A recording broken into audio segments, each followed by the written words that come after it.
Residents claim alleged gang leader was unarmed when fatally shot by cops. A vendor fatally shot in the head at Westmoreland Market. Police probing shooting death of 12-year-old boy at home in St. Catherine. Please remember to subscribe, like, share, comment, and don't forget to hit that notification bell so you can always be updated with the latest news. Now for the news in details.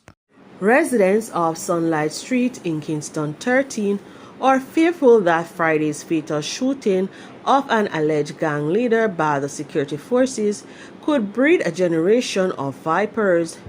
The police stated that they shot 27-year-old Nakeem Jack A. Diamond Mullins in self-defense.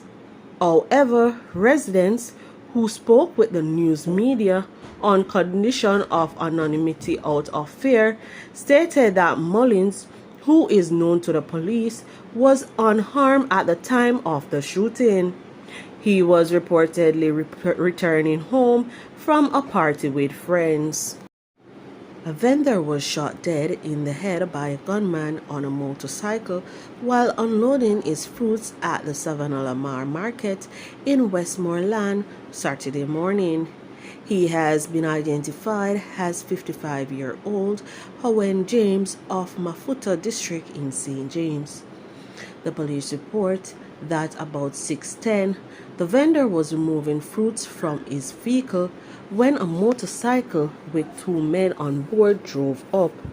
One of the men pulled a gun and shot James in the head. The St. Catherine South Police have launched a probe to ascertain the circumstances that led to the shooting death of a 12-year-old boy at his home in Snake Hill, Point Hill, St. Catherine on Saturday. The deceased is Omarco Brown, a student of Jonathan Grant High School in Spanish Town, St. Catherine. A report from the Police Information Arm, the Corporate Communications Unit, stated that about 5 p.m., residents heard loud explosions and summoned the police. On their arrival, Omarco was found lying on the floor of the bathroom at the house with a single gunshot wound to the head. He was pronounced dead at hospital.